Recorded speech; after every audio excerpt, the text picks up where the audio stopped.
They found the boy yesterday. Not a skeleton, not a pile of bones wrapped in a rotted flannel shirt. They found him warm. They found him bleeding. And the man they arrested for it?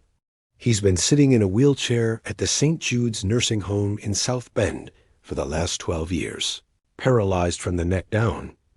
The police scatter chatter didn't make sense. I recorded it, played it back, and it still didn't track. Suspect in custody. 10:15. Transporting to Valparaiso.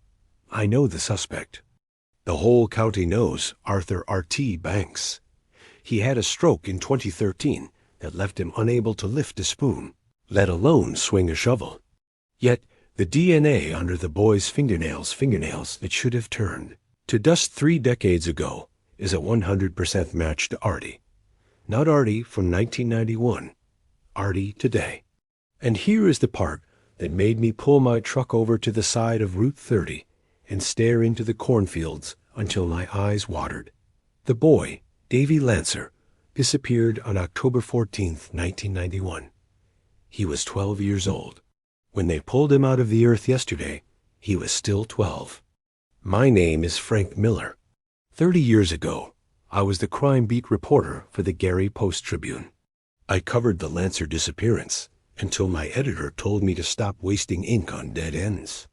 I sat in the living rooms of grieving mothers, drank bad coffee with burnt-out detectives, and watched this town slowly rot from the inside out, haunted by the children it couldn't protect. I thought I had retired.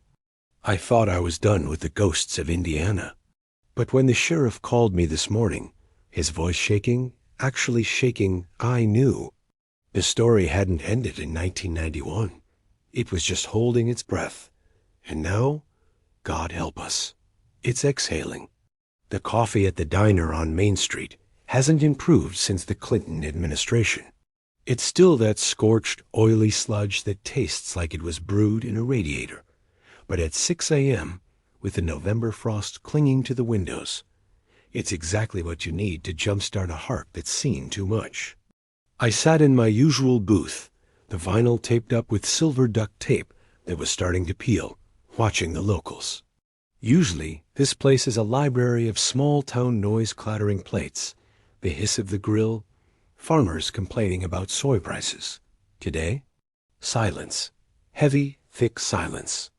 The kind that presses against your eardrums. Everyone was staring at the TV, mounted in the corner, suspended by a dusty bracket that looked ready to snap. The news anchor, a young woman who wasn't even born when Davey Lancer vanished, looked pale. She was reading the teleprompter, but her eyes were wide, like she couldn't believe the words coming out of her mouth. Double quotes ... sources confirmed that the suspect, 74-year-old Arthur Banks, was taken into custody late last night. This arrest comes hours after a construction crew, breaking ground for a new data center near the old textile mill, discovered a subterranean cavity containing ... She paused. She actually swallowed hard, right there on air. ... containing the body of David Lancer, missing since 1991. Police have not commented on the condition of the remains, but eyewitnesses describe the scene as inexplicable. Inexplicable. That's the polite word for it.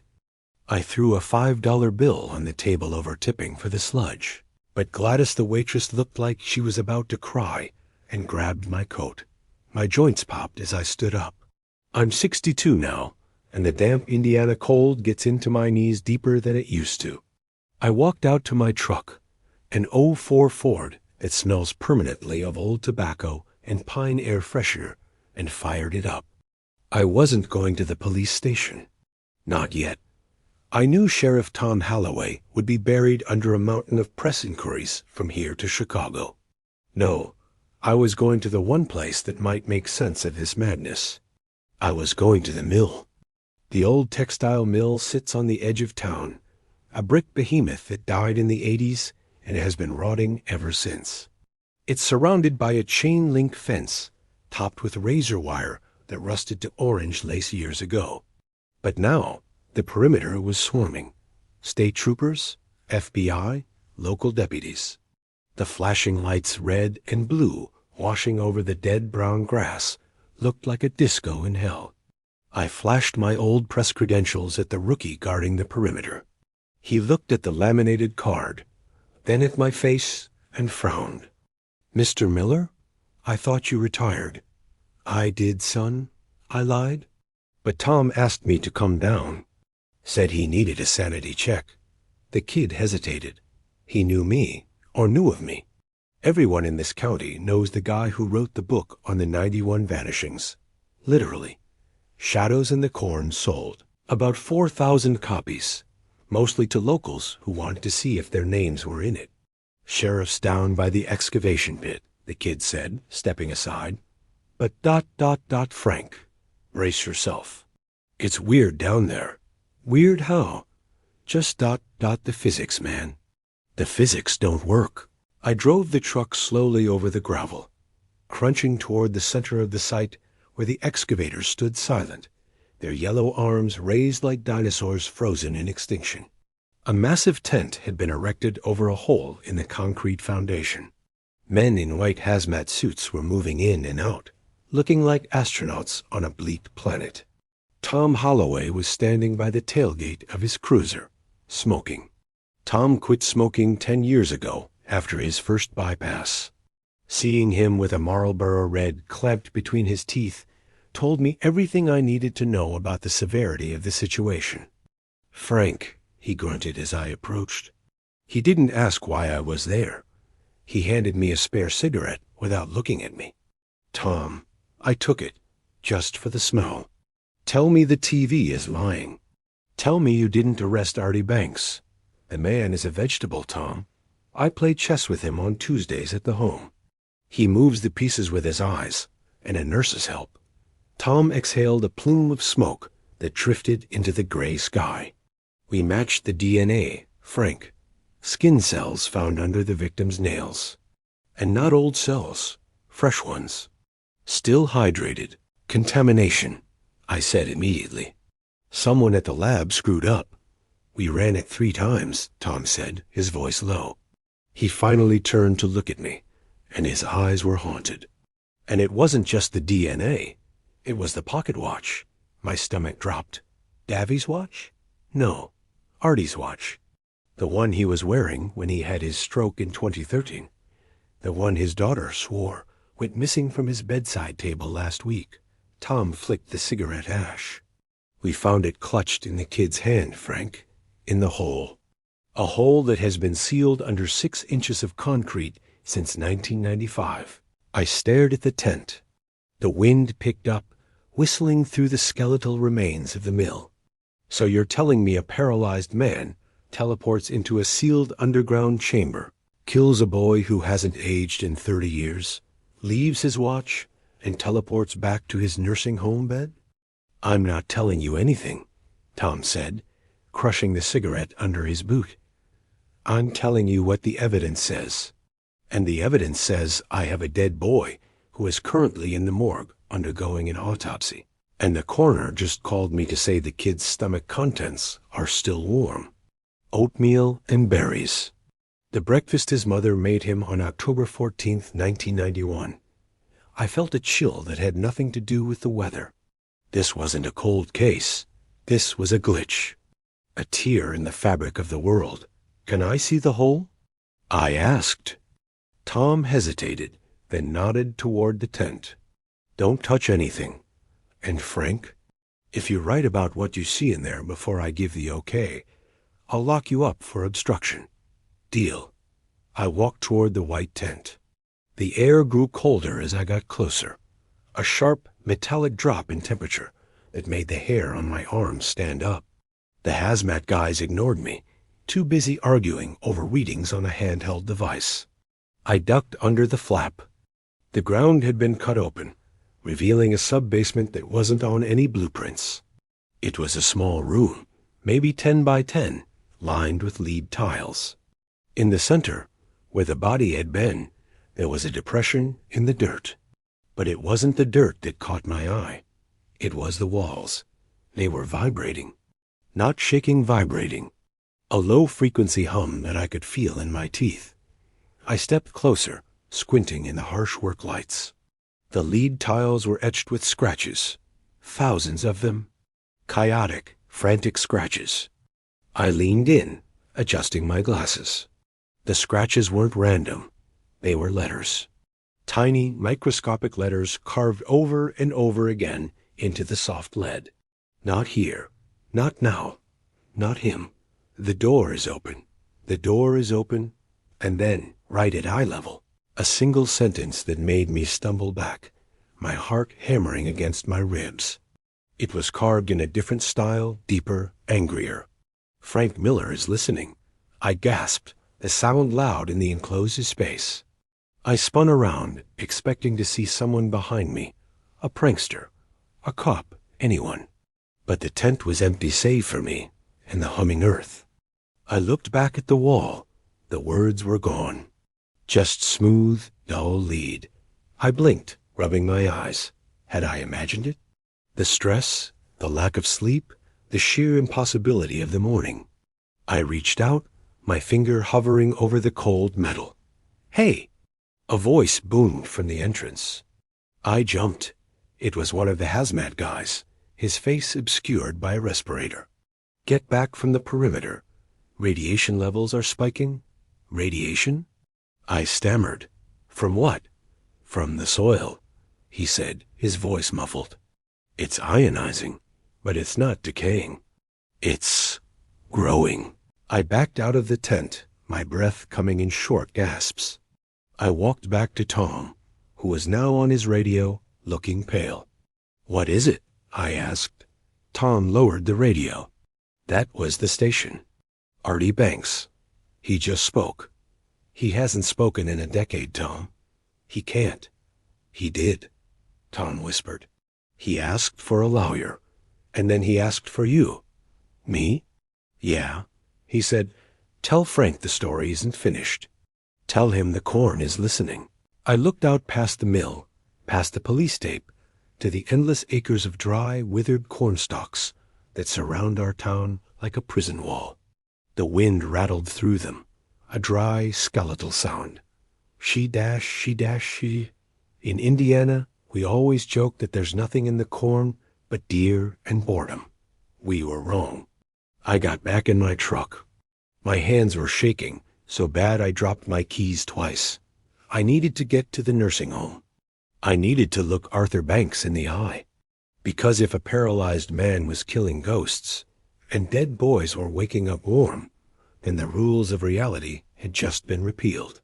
And if my name was on the wall of a hidden room that didn't exist 10 minutes ago, then I wasn't just a reporter anymore. I was part of the story. I put the truck in gear and peeled out, gravel spraying. The radio scanner crackled again. "Dispatch, we have a 10 to 94 at the Lancer residence. Mrs. Lancer.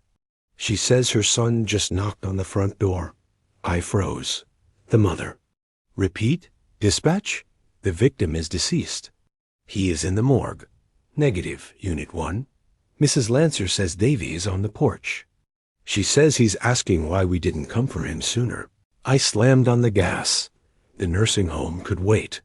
The morgue could wait. The dead boy was in 2 places at once. The dead don't knock. That's rule number 1 of being alive. If you hear a knock, it's a salesman, a neighbor, or the police. It's never the kid you buried in your mind 30 years ago. But Mrs. Lancer didn't just hear a knock. She heard a voice she hadn't heard since the Bush administration. "Mom, it's cold out here. Let me in." I was doing 80 down County Road 400, the old Ford rattling like a tin can full of bolts. The dispatcher's voice was still looping in my head. Subject claims to be the deceased. Not a prank, not an intruder, the deceased. When I screeched into the gravel driveway of the Lancer farmhouse, I expected a crime scene. I expected yellow tape and flashing lights. What I found was a standoff. 3 deputies with their guns drawn, aimed at a boy sitting on the porch swing. A boy wearing a faded Ninja Turtles t-shirt. A boy who was currently lying on a slab in the county morgue, 5 miles away. I killed the engine, but didn't get out. I just stared through the dirty windshield. The boy was swinging his legs back and forth, scraping the heels of his high tops against the wood. Scrape, scrape, scrape, the same rhythm I used to hear when I interviewed his father on this very porch in '91. I looked at the deputies. I looked at the boy. And then I looked at the cornfield that grew right up to the edge of the porch railing. The stalks weren't swaying with the wind anymore. They were leaning toward him, like they were listening. Put the weapon down. Deputy Miller, no relation, thank God, was screaming, his voice cracking. He was 20-something, fresh out of the academy, and he was aiming a Glock 17 at a 12-year-old who was holding nothing but a Rubik's Cube. "I don't have a weapon," the boy yelled back. His voice wasn't ghostly. It was annoyed. It was the voice of a preteen who had been grounded for something he didn't do. "I just want to go inside. My mom is crying, and she won't open the door." I opened my truck door and stepped out, hands raised. "Deputy, lower the gun." Miller whipped his head around. "Stay back, Frank. This is an active situation. We have an intruder impersonating a ... double quotes." He trailed off, looking back at the kid. "Impersonating a victim." I walked past the line of fire, right up to the porch steps. The other two deputies, older guys who knew me from the old days, lowered their weapons slightly. They looked sick. They looked like they wanted to be anywhere else on earth. "Davey?" I asked softly. The boy stopped swinging. He looked at me. His eyes were blue bright, piercing electric blue. I remembered those eyes. I remembered them from the missing posters that had been stapled to every telephone pole in 3 counties. "Who are you?" he asked. "Are you with the police?" "I didn't do anything. I was just walking home from Artie's house." The air left my lungs. "Artie's house? Artie Banks?" "Yeah." He was showing me his collection. "He has these cool rocks from the quarry." But then the lights went out. He frowned, looking down at his hands. And when they came back on, the house was gone. Artie was gone, and I was in the field. But the corn ... the corn was different. "Different how, son?" "It was whispering," he said, as casually as if he were talking about the weather. "It kept saying, 'Frank is late. Frank is late.'" I felt the blood drain from my face. Before I could answer, the front door of the farmhouse creaked open. Sarah Lancer stood there behind the screen door. She was 70 now, frail, her hair white as bone. She was clutching a rosary so tight her knuckles were purple. "Davey?" she whispered. The boy's face lit up. "Mom, open the door." "These cops are crazy." Sarah didn't open the door. She stared at him with a mixture of love and absolute, primal terror. "You're not Davey," she said, her voice trembling. "Davey is gone. We add a memorial. We ... We put your baseball glove in the casket." "What are you talking about?" The boy stood up, angry now. "I saw you this morning. You made me oatmeal. You said I could go to Artie's if I finished my chores. That was 30 years ago." Sarah screamed, and then she collapsed, just folded like a ragdoll behind the mesh screen. "Mom!" The boy lunged for the door. "Hold it!" Deputy Miller shouted, raising his gun again. "Don't you shoot him!" I roared, stepping between the gun and the boy. "He's a child, you idiot. Look at him." "He's a monster," Miller yelled, panic taking over. "The real Davey is dead. We all saw the news. This is something else." And then it happened. The boy didn't attack. He didn't run. He just ... flickered, like a bad TV signal. For a split second, he wasn't there. There was just static gray, visual noise in the shape of a boy. And then he was back. But he looked different, older, just for a second. A flash of a man in his 40s, face worn, eyes tired. Then snap, he was 12 again. The deputies gasped. One of them dropped his radio. The boy looked at his hands, terrified. What's happening to me? Why do I feel so heavy? I grabbed his shoulder. It felt solid, warm, real. Davey, listen to me. We need to go. Now? Go where? Away from here. Before the men in the white suits come. I looked at the deputies. If you shoot this boy, you're shooting a ghost. And I don't think bullets hurt ghosts. But they sure as hell will haunt you forever. Do you want that on your conscience? They hesitated. That was all I needed. Get in the truck, I told the boy. But my mom, she's safe inside. We need to get you help. We need to find Artie. The mention of Artie seemed to ground him. He nodded and ran to my truck, climbing into the passenger seat. I jumped in, threw it in reverse, and spun out of the driveway just as a black SUV with tinted windows came tearing down the road, lights flashing. Government plates. Hold on, I told the boy. We hit the main road, and I floored it. The old Ford groaned, pushing 85. Where are we going? Davey asked, clutching his seatbelt. He looked at the digital dashboard clock. 2025? Mister, why does your car say it's 2025? Because it is, Davey. You've been gone a long time. He went silent. He stared out the window at the passing fields.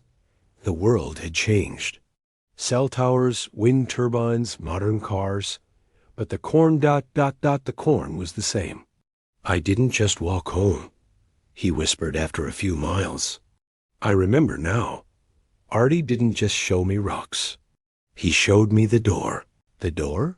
I glanced at him. The one in the basement of the mill? He shook his head. No, the mill is just a lock. The door is in the corn. Artie said. He said he had to trade. He said the heavy men were coming for him, so he had to give them something else to hold. Who are the heavy men? Davey looked at me, and his eyes were suddenly ancient. The ones who scratch on the walls. The ones who want you to listen, Frank. My phone buzzed on the dashboard. It was Tom. Frank, where are you? The morgue ... Jesus, Frank. The body. It's gone. What do you mean gone? Stolen? No. Dissolved. It turned into ... ash. Just gray dust. The coroner is freaking out. And Frank? We found something in the dust. A piece of paper. It has your address on it. I hung up. My hands were sweating on the wheel. They know where you live, Davey said softly. He wasn't looking at me. He was looking at the side mirror. I looked too. Behind us, the road was empty. But in the ditch, running alongside the truck at 80 miles an hour, was a shape. A blur of gray motion. It looked like a man, but its limbs were too long, and it was moving on all fours like a wolf. Don't look at them, Davey said. If you look at them, they stop being shadows. They become real. I fixed my eyes on the road. Who are they, Davey? The Repo Men, he said. I think they want their time back. I took the turn toward the nursing home on 2 wheels. We had to get to Artie. The man in the wheelchair was the only one who knew how to close the door. Or maybe he was the only one who knew why it had opened in the first place. As we sped toward St. Jude's, I realized something. The HHH structure hook, heighten, hold, it wasn't just a writing technique. It was a warning. I touched my cheek. It was wet. I'm not crying, kid. I'm just ... terrified. Good, the 12-year-old boy said, his voice dropping an octave, sounding exactly like Arthur Banks. Fear is the only thing that's real anymore. They say time heals all wounds, but that's a lie. Time is a predator. It stalks you, waits for you to get comfortable, and then it eats you alive. I saw time eating Arthur Banks' face when I walked into room 304. The man wasn't just old. He was eroding. The nursing home lobby was a zoo. State police had set up a perimeter, but they were looking for a killer, not a reporter with a ghost in his passenger seat. I told Davey to hide under a blanket in the back of my truck. Stay down, don't breathe. Don't look at the corn. And I bluffed my way past the front desk with a story about delivering Artie's medication. When I got to his room, Artie wasn't in his wheelchair. He was levitating 3 inches off the mattress.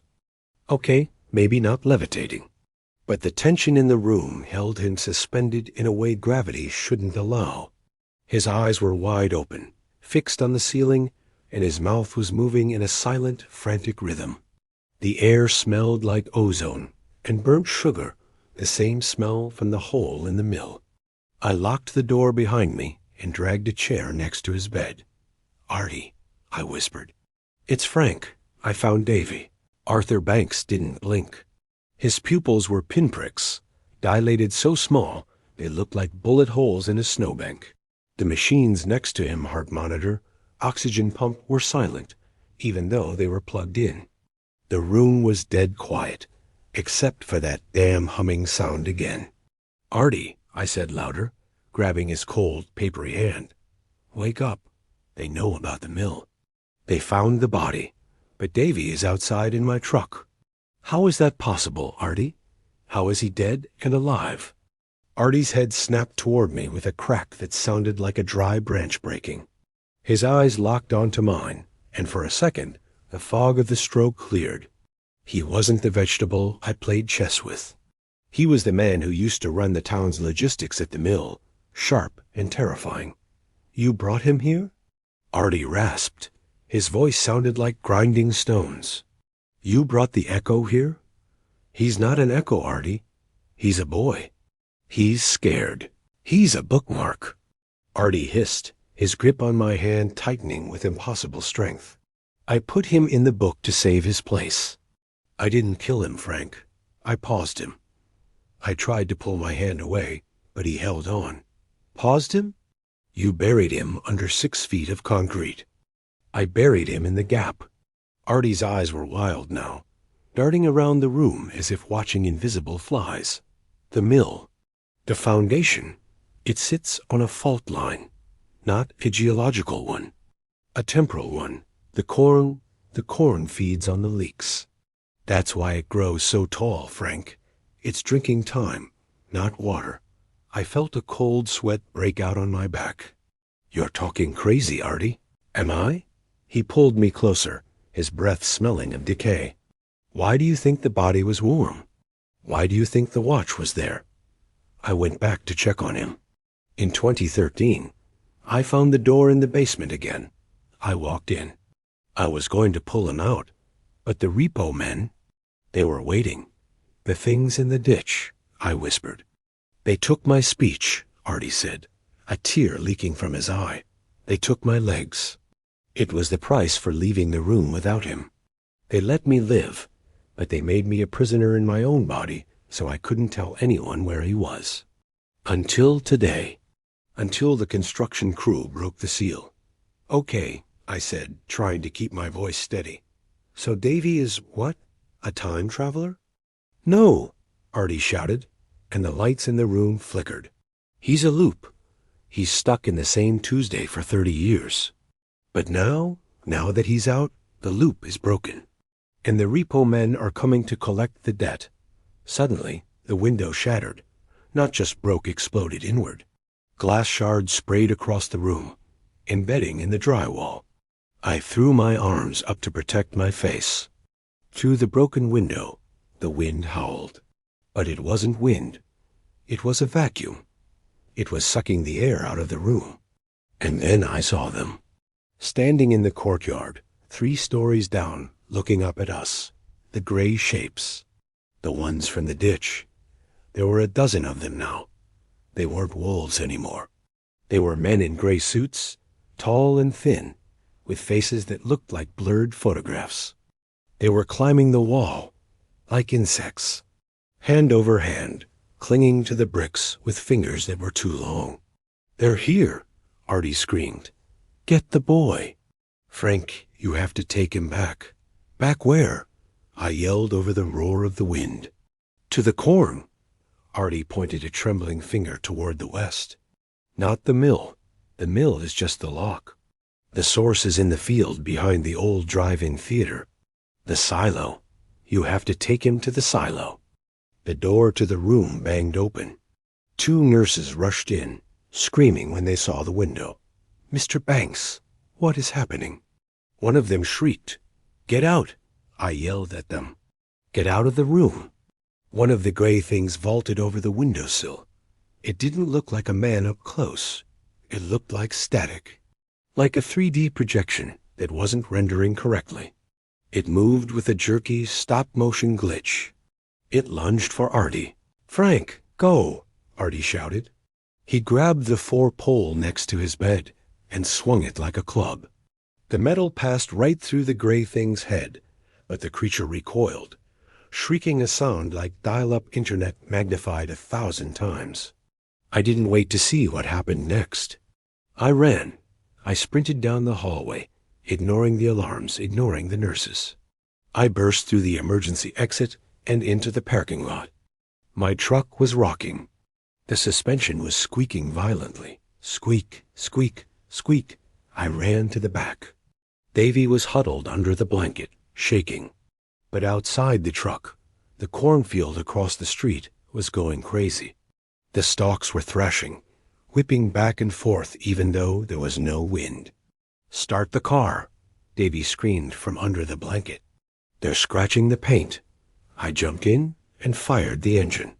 I looked in the rearview mirror. The gray things were pouring out of the nursing home window, crawling down the wall like a swarm of ants. And behind them, the building itself seemed to be ...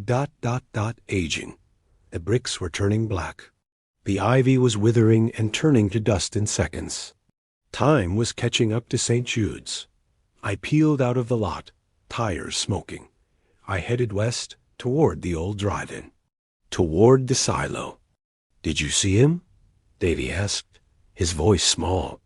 "Did you see Artie?" "I saw him," I said, gripping the wheel until my knuckles turned white. "He told me where to go." "The silo?" Davey guessed. I looked at him. "How did you know?" "Because," Davey said, pulling the blanket off his head, "that's where we found the watch. That's where it started. That's where the lightning hit the ground and didn't go away." I stared at the road ahead. The sky was turning a bruised purple color. It was 2 p.m., but it looked like twilight. "Frank?" Davey said. "I don't think we're in 2025 anymore." I looked at the passing cars. They weren't Teslas and SUVs anymore. They were boxy sedans, station wagons with wood paneling. I looked at the gas station we passed. Unleaded, $1.15. My heart hammered a frantic rhythm against my ribs. We weren't just driving to a silo. We were driving back into the past. And I had a feeling that the deeper we went, the harder it would be to ever come back. "Hang on, kid," I whispered. "We're going home, or to hell. I'm not sure which." We weren't just driving a truck. We were driving a time machine made of rust and bad decisions. The closer we got to the silo, the more the world dissolved. The radio stations changed from pop hits to static, then to news reports about the Soviet Union. And the boy next to me? He was starting to flicker again. Not like a TV this time. Like a candle in a hurricane. "Frank, my hands," Davey whispered. I glanced over. His fingers were becoming translucent. I could see the dashboard through his knuckles. We were 3 miles from the silo, but the cornfields on either side of the road had grown impossibly tall, 10, 15 feet high. They formed a tunnel, blocking out the bruised purple sky. And in the rearview mirror, the Repo Men weren't running anymore. They were gliding, floating just above the asphalt, their gray suits rippling in a wind that I couldn't feel. "Don't look back," I said, my voice sounding hollow in the cab. "If you look at them, you give them permission to catch up." I pressed the gas pedal to the floor. The truck whined, the speedometer needle trembling at 90. We burst out of the corn tunnel, and there it was. The silo. A rusted metal cylinder rising out of the earth like a bullet casing left by God. But it wasn't empty. The top was glowing. A soft, pulsating blue light that matched the color of Davey's eyes. The old drive-in theater next to the silo was a graveyard of memories. Rusted speaker poles stood like grave markers in the high grass. The screen itself was half collapsed, a white skeletal frame against the darkening sky. I swerved off the road, bouncing over the ditch and tearing through the weeds. The truck slammed to a halt 20 yards from the silo's base. "Get out," I told Davey. "Run for the door." "I can't feel my legs," he panicked, looking down. His sneakers were fading, turning into mist. "Yes, you can." I unbuckled his seatbelt and grabbed his arm. It felt less solid now, like grabbing a handful of cold fog. "You are real, Davey. You are here. Focus on that." I dragged him out of the truck. The air around the silo was heavy, charged with static electricity. My hair stood on end. Sparks danced off the metal buttons of my jacket. We stumbled toward the small access door at the base of the silo. It was welded shut years ago. I knew that. Kids used to break in to drink beer, so the farmer sealed it. But now, the weld marks were glowing red hot. I kicked the door. Clang. "It's locked," I yelled. "No," Davey said, his voice echoing as if he were speaking from inside a tunnel. "It's not locked. It's waiting." He reached out with his fading hand and touched the red-hot metal. He didn't scream. Instead, the metal hissed and dissolved under his touch, melting away like wax. The door swung inward with a groan. We fell inside. The interior of the silo wasn't a grain storage bin. It was a cathedral of light. The walls were lined with mirrors, hundreds of them, all different shapes and sizes. Mirrors from bathrooms, from hallways, from compacts. And in every single mirror, there was a different face. "What is this?"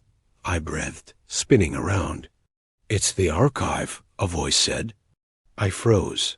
Standing in the center of the silo, bathed in the blue light from above, was a man. He was wearing a gray suit, but his face wasn't blurred. It was sharp, cruel. It was Artie Banks, but not the Artie I knew. This Artie was 40 years old, standing tall, holding a pocket watch. "Welcome back, Frank," he said, smiling. "I was wondering when you'd bring my deposit back." "You?" I stammered. "But I just left you. You were dying in the nursing home." "That was the withdrawal," the younger Artie said, checking the watch. This is the investment. I told you, Frank. I didn't kill Davey. I banked him." Davey whimpered behind me. "I don't like this place, Frank. The mirrors." "Look at the mirrors." I looked. The faces in the mirrors weren't just reflections. They were people, screaming, pounding on the glass from the inside. "Where are we?" I demanded, stepping in front of Davey. "We are in the space between seconds," Artie said, stepping closer. "The world is expensive, Frank. To keep time moving forward, to keep entropy at bay, you have to pay a tax. Most people pay with moments-lost keys, forgotten names, déjà vu.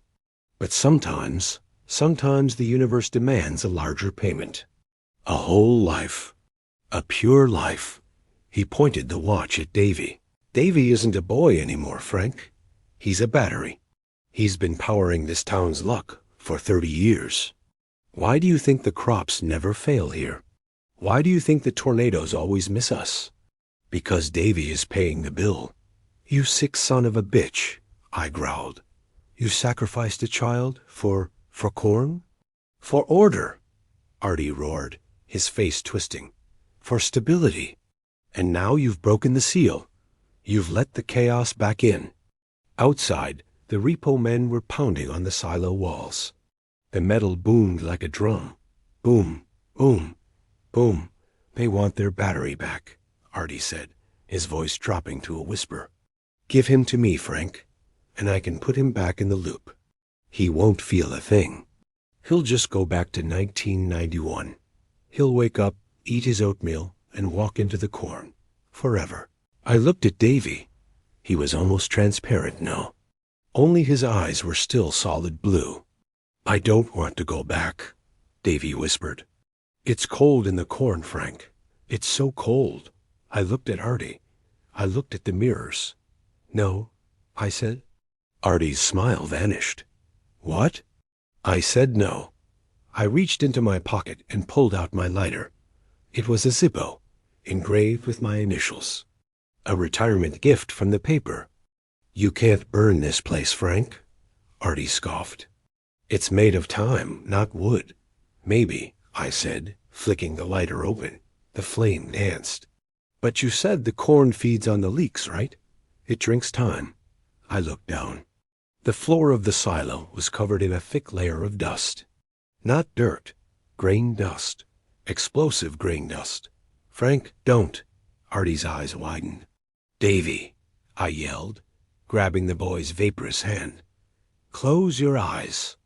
I threw the lighter into the dust. For a second, nothing happened. Then the air sucked inward, a whoosh sound like a giant inhaling. And then the world turned white. The explosion lifted me off my feet. I felt heat, searing, and absolute. I felt the mirrors shattering, a million screens released at once. I felt Artie's scream merge with them. And then I felt falling through darkness, falling through silence. When I hit the ground, it was soft, wet. I groaned, rolling over. My ears were ringing. I tasted mud and copper. I opened my eyes. I was lying in a cornfield. It was raining, a cold, steady November rain. I sat up, coughing. The silo was gone. The drive-in was gone. There was just corn, stretching for miles. Davy? I croaked.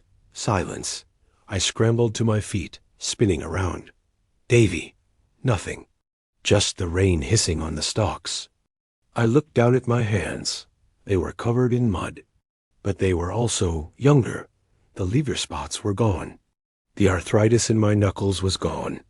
I reached into my pocket. No cell phone. Just a notepad and a pen. I pulled out my wallet. I opened it. My driver's license stared back at me. Frank Miller. Dobb. 1963. Issue date. 1990. I looked at the date on my watch. October 14th, 1991. I fell to my knees. I hadn't saved him. I hadn't destroyed the loop. I had joined it. And somewhere in the distance, I heard a child laughing. Waking up in the past isn't like the movies. There's no DeLorean, no flashing lights. It's just wet socks, a headache that feels like a railroad spike in your temple, and the horrifying realization that your wife, your dead wife, is making coffee in a kitchen you sold 20 years ago. I walked out of the cornfield and into my own backyard. The swing set I built for my daughter Julie was still there. The paint wasn't chipped. The chains weren't rusted. I stumbled to the back door and looked through the glass. There she was, Mary, wearing that yellow robe she loved. She was alive. She was humming. And on the refrigerator, held up by a magnet shaped like a pineapple, was a calendar. October 1991. I should have been happy. I should have been weeping with joy. But all I could feel was the phantom weight of the lighter in my pocket and the echo of Artie's voice. The corn drinks time. I didn't go inside. I couldn't. If I looked Mary in the eyes, I'd never leave. I'd stay in this loop forever, eating oatmeal and pretending the world wasn't a ticking bomb. Instead, I backed away. I stole my own bicycle from the shed, a blue Schwinn 10-speed, and pedaled toward town. I had to find Davey Lancer, the real Davey Lancer, because today was October 14th. Today was the day he disappeared. And if I was right, the 1991 version of Artie Banks was about to make a deposit. The town of Valparaiso in 1991 was brighter than I remembered. The colors were saturated, like a Kodachrome photograph. The cars didn't have that gray film of road salt yet. The people looked unburdened. They didn't know about the internet, or 9/11s, or the pandemic. They were sleepwalking through history. I rode past the school. The flag was flapping in a crisp autumn breeze. Kids were piling off yellow buses. I scanned the crowd, my heart racing. And then I saw him. Davey Lancer. Alive. Whole. He was wearing the Ninja Turtles t-shirt. He was carrying a red backpack. He was laughing with a group of friends, pushing one of them into a pile of leaves. I skidded to a halt, my breath catching in my throat. I wanted to scream, run home. Don't go to Artie's. But I couldn't make a scene. Not yet. If I changed too much, I might break the loop in a way that destroyed everything. I watched him walk away from the school, kicking a rock down the sidewalk. He was heading west, toward the mill, toward Artie's house. I followed him from a distance. It felt perverse, stalking a child I had spent half my career writing eulogies for. But I wasn't a reporter today.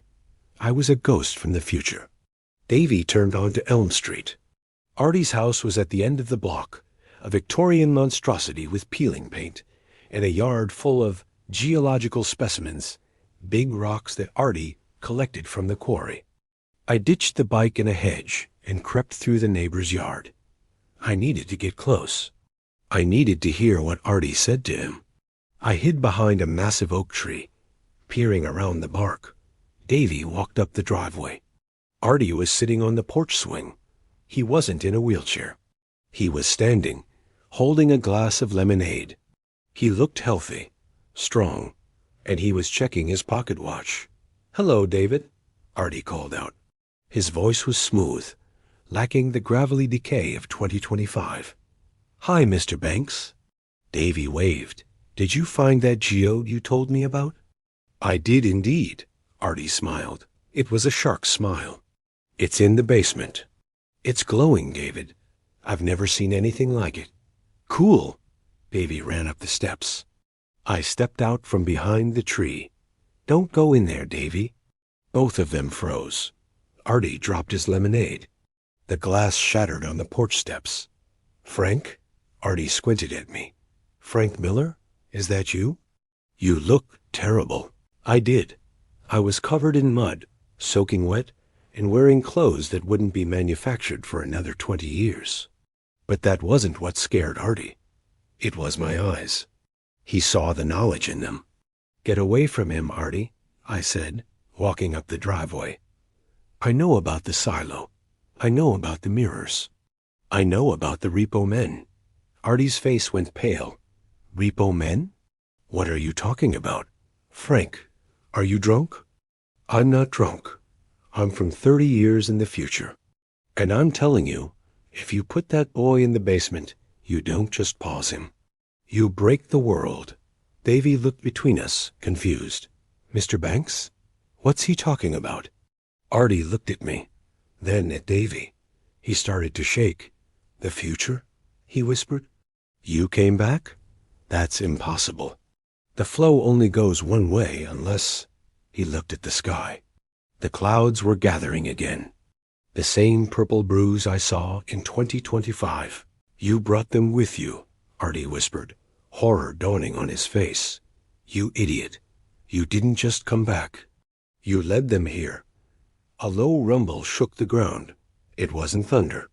It was the sound of the earth tearing open. In the cornfield across the street, the stalks parted. A gray car, a 1991 Chevy Caprice, but painted a flat, matte gray that absorbed the light rolled out of the corn. It didn't have a driver.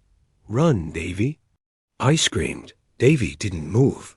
He was staring at the car. The doors of the Caprice opened. 4 men in gray suits stepped out. They didn't look like the glitchy monsters from the future. They looked solid, real. They were holding clipboards. "Mr. Banks," the lead one said. His voice was like a radio announcer's, perfectly modulated, but completely devoid of emotion. "We have detected an unauthorized withdrawal." "I didn't do it," Artie yelled, backing up against the porch railing. "He did. He's the anomaly." He pointed at me. The gray man looked at me. He adjusted his tie. "Frank Miller," he said. Status: deceased, 2018. Cause: heart failure. You are currently in violation of your expiration date. I froze. Deceased? 2018? I'm not dead, I said, my voice trembling. I'm 62. I live on Sycamore Street. Correction, the gray man said, making a mark on his clipboard. You were supposed to die. But you didn't. You engaged in a paradox event. You have accrued a significant debt of time. He looked up. His eyes were blank white orbs. We are here to collect. The other three men started walking toward us. They moved in unison, their footsteps silent. Artie, I yelled. The door. Where is the door? The basement, Artie screamed. But it only goes forward. You can't go back. I don't want to go back. I grabbed Davey's hand. I want to go out. I dragged Davey up the porch steps, shoving Artie aside. We burst into the house. Lock it, Davey yelled. I slammed the heavy oak door and threw the deadbolt. Outside, the gray men didn't pound on the door.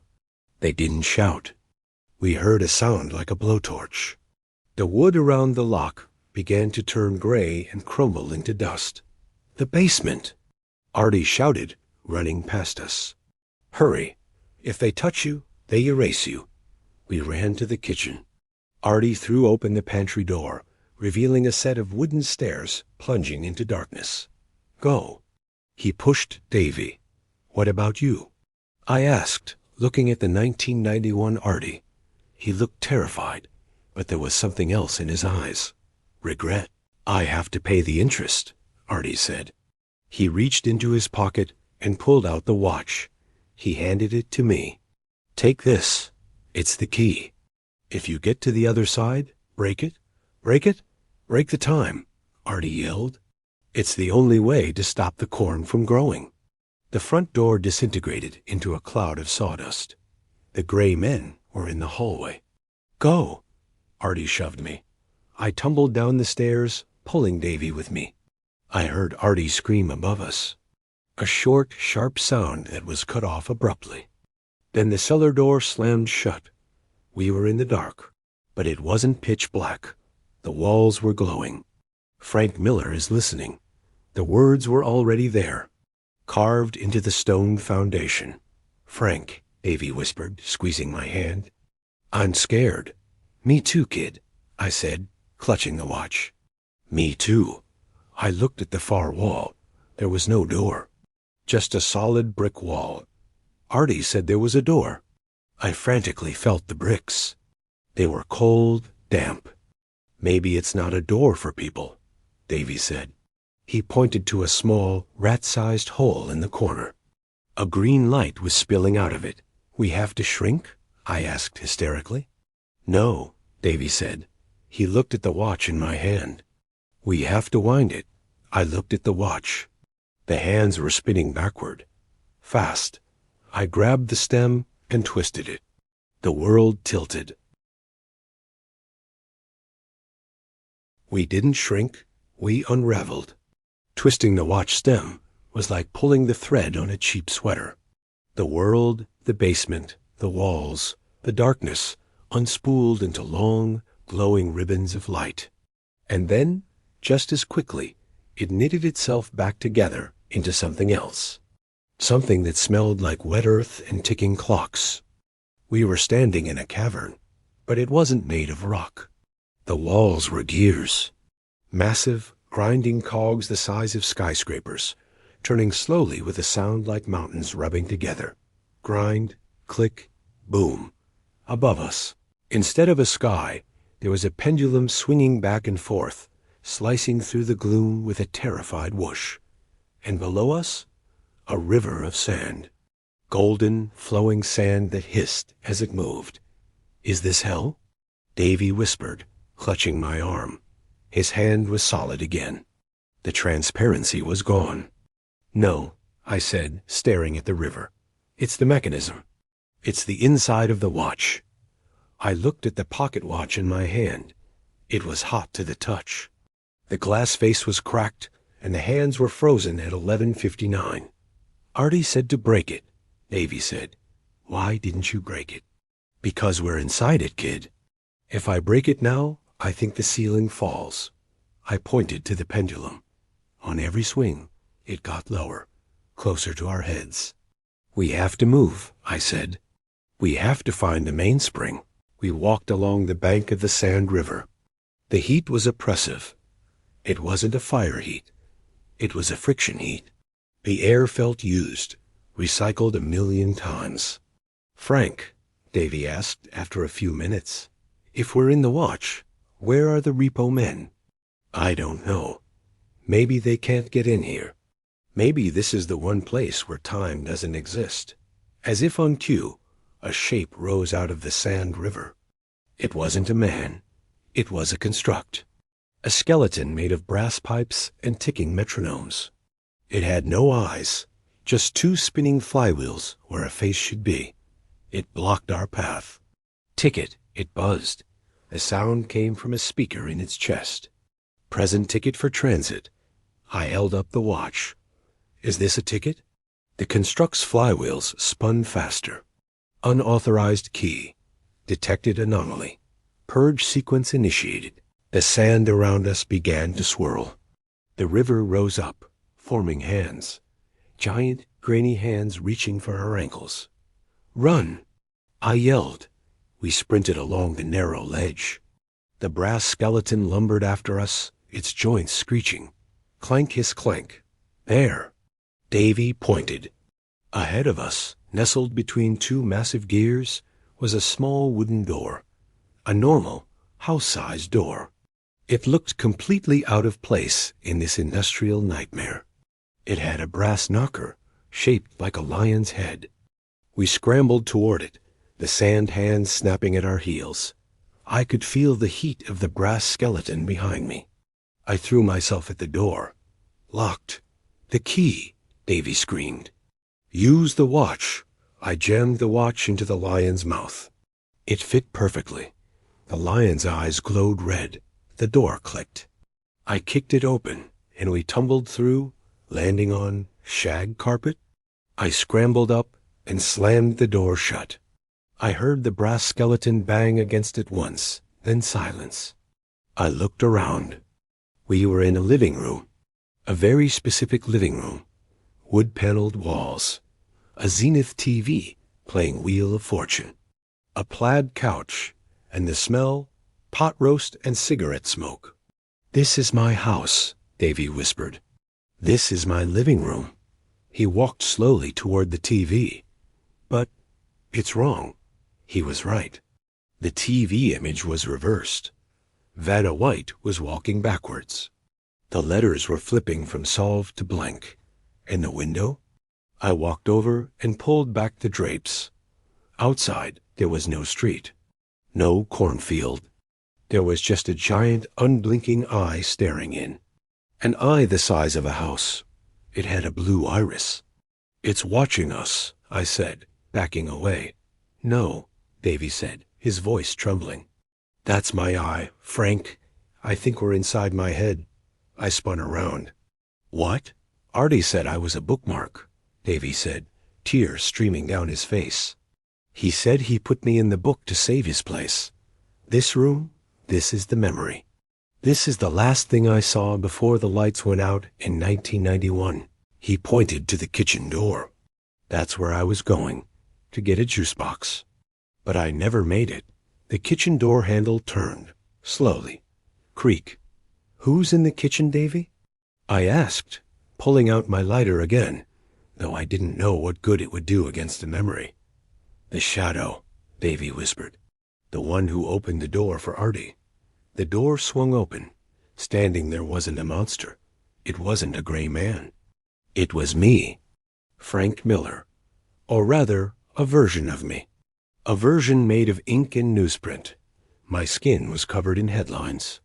Boy missing. Search called off. Mystery deepens. The ink Frank smiled. His teeth were made of lead type. Hello, Frank, the thing said. I've been writing this story for a long time. I'm so glad you finally decided to be in it. You're not me, I said, stepping in front of Davey. I am the version of you that gave up, the ink thing said.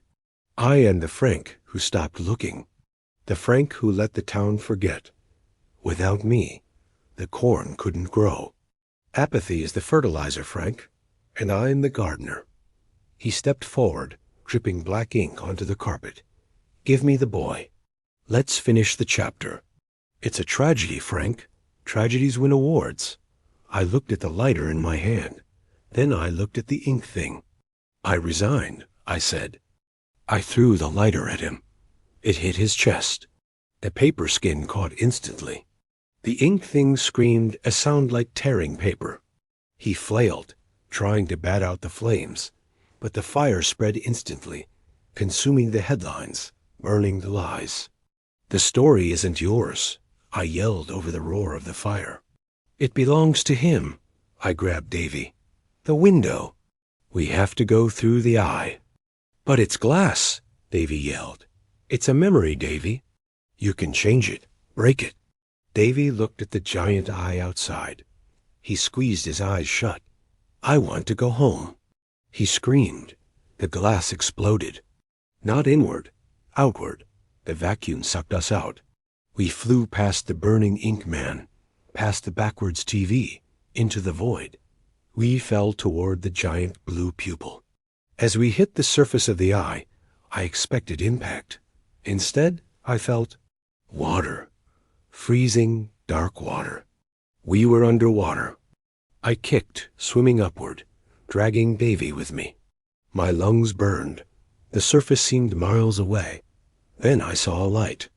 A flashlight beam cutting through the murk. A hand reached down. I grabbed it.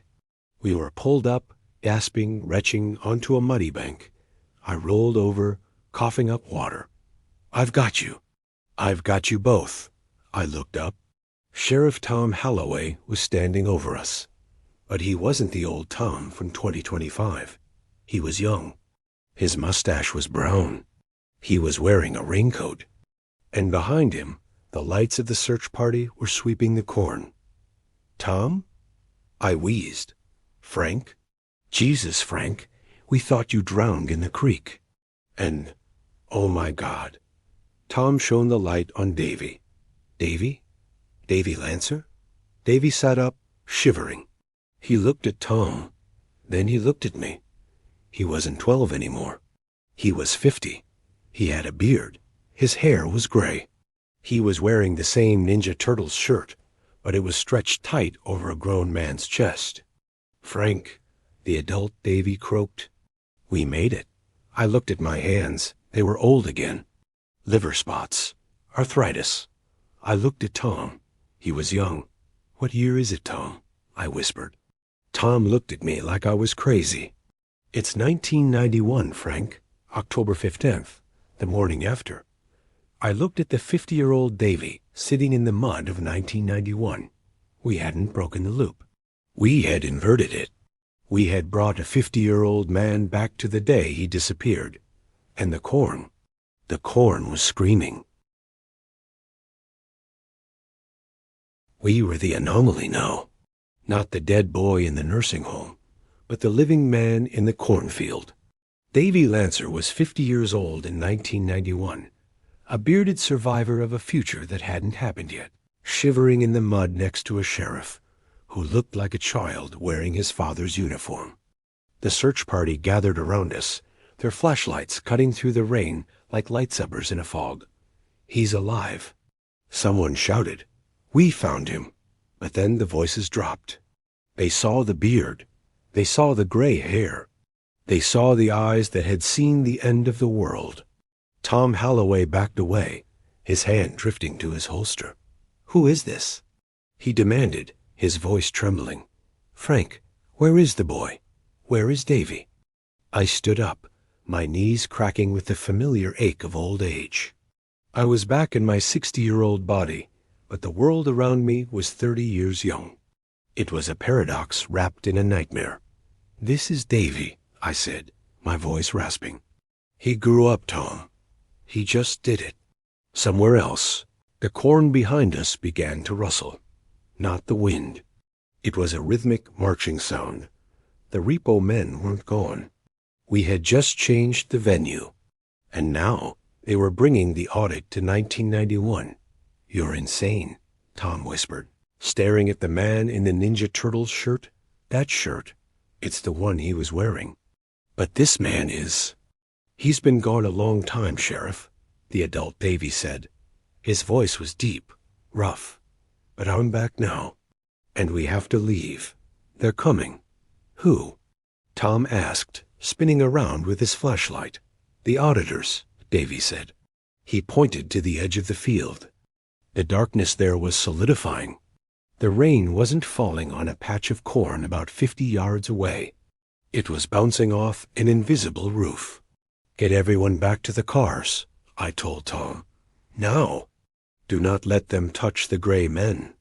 Tom hesitated, but the look in my eyes, the look of a man who has seen the inside of a clockwork hell, convinced him. Fall back, he yelled to the volunteers. Everyone to the road. Move. As the confused locals scrambled through the mud, I grabbed Davey's arm. We can't outrun them here, I said. This is their origin point. The 1991 Artie. He's still in the house. He's dead, Davey said grimly. The gray men took him when we went into the basement. That scream we heard? That was his timeline being deleted. So who closes the door? I asked. Davey looked at the silo in the distance. In 1991, it was just a rusty farm structure, not a glowing cathedral. But the top was starting to spark. Blue electricity arced across the metal cap. We don't close it, Davey said. We fill it. Fill it with what? With the debt, Davey said. He looked at me, his blue eyes sad. Frank, why do you think you kept your old body? Why didn't you revert to 1991 like the town? I looked at my wrinkled hands. I hadn't thought about it. Because I don't belong here, I realized. I'm extra matter. I'm a foreign object in the timeline. Exactly, Davey said. And I'm a paradox. A man who is older than his own father. We are the debt, Frank. The universe is trying to balance the books. That's why the corn is growing so fast. It's trying to eat the excess time we brought with us. I looked at the corn stalks. They were visibly taller than they were 5 minutes ago. They were shooting up inches by the second, crackling like a bonfire. So what do? We have to give it what it wants, Davey said, but not us. We give it the source. He reached into his pocket and pulled out the watch, the one the 1991 Artie had given me, the one we used as a key. It was glowing red hot. This watch has been in the basement, Davey said. It's been in the future. It's been in the clockwork void. It's soaked up more time than 1,000 lifetimes.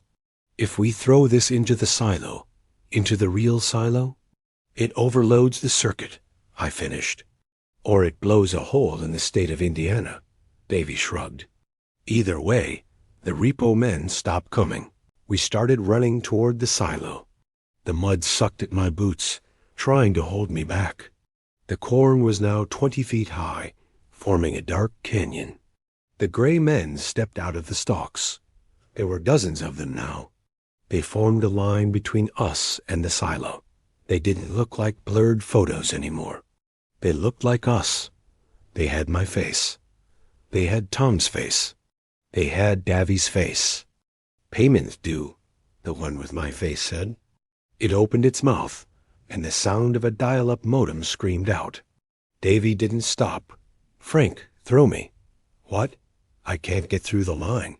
But you're already written out. You're a ghost to them. Throw me. I didn't understand the physics, but I understood the desperation. I grabbed Davey's collar and his belt. With a strength I didn't know I had, maybe the adrenaline, maybe the weird gravity of the paradox, I heaved him forward. He flew over the line of gray men. Mid-air, Davey cocked his arm back. He held the glowing watch like a baseball. Keep the change, he screamed. He threw the watch. It sailed through the rain, a streak of red fire. It hit the side of the silo. It didn't clink. It melted through the metal like a hot coal through butter. For a second, silence. Absolute terrifying silence. The rain stopped mid-air. The gray men froze. Then the silo inhaled. The metal walls buckled inward. The roof crumpled. And then it exhaled. A wave of blue light exploded outward. It hit the gray men, and they shattered into glass shards. It hit the corn, and the stalks withered instantly to black ash. It hit us. I felt myself being torn apart, molecule by molecule. I saw my life flash before my eyes, but not the past, the future. I saw the nursing home. I saw the articles I would write. I saw the lonely dinners. And then I saw something new. I saw a boy walking out of a cornfield, a boy with a beard, a boy who remembered everything. I closed my eyes and let the wave take me. I woke up in a hospital bed, but not the kind with beeping machines and nurses. I woke up in a bed of dried corn husks, under a sky that was too blue, too perfect. And sitting next to me, whittling a piece of wood with a pocket knife, was a young man with a beard and eyes that held the weight of 2 lifetimes. "You're awake," Davey said. He didn't look at me. He kept carving. "Took you long enough. The doctors said your brain was trying to run 2 operating systems at once." I sat up. My body didn't ache. My hands, I looked at them. They weren't young, but they weren't old either. They were timeless. Scars from 1980 sat next to freckles from 2025. Where are we? I asked. Did we win? Davey pointed with his knife toward the window. Outside, the town of Valparaiso was bustling, but there were no cars. No cell phones. Just people walking, talking. "We didn't win, Frank," Davey said softly. "We negotiated." "Negotiated with who?" "With the corn," Davey said, finally looking at me. "With the time. We closed the loop, but we couldn't go back to where we started. The silo took the debt, but it took the future with it. There is no 2025 anymore, Frank. There is only this." He stood up and opened the door. "Come on, you have a deadline." We walked out into the town. It was Valparaiso, but it wasn't. The streets were paved with cobblestones that hadn't been there since the turn of the century. The buildings were a mix of Iriza 1950s diner, next to a 1990s video store, next to a blacksmith shop. And the people? I saw Artie Banks.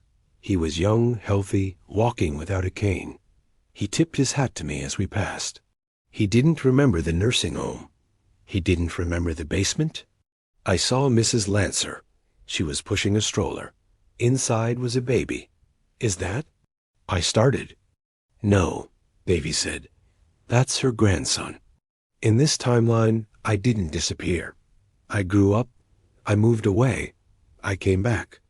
I have a life here, Frank. A quiet one. "But you remember," I said. "You and I? We remember the other timeline. Someone has to," Davey said. "Someone has to be the archive. That's the price of the ticket." We walked to the edge of town. The cornfields were still there, but they weren't menacing anymore. They were just plants, golden, swaying in a gentle breeze.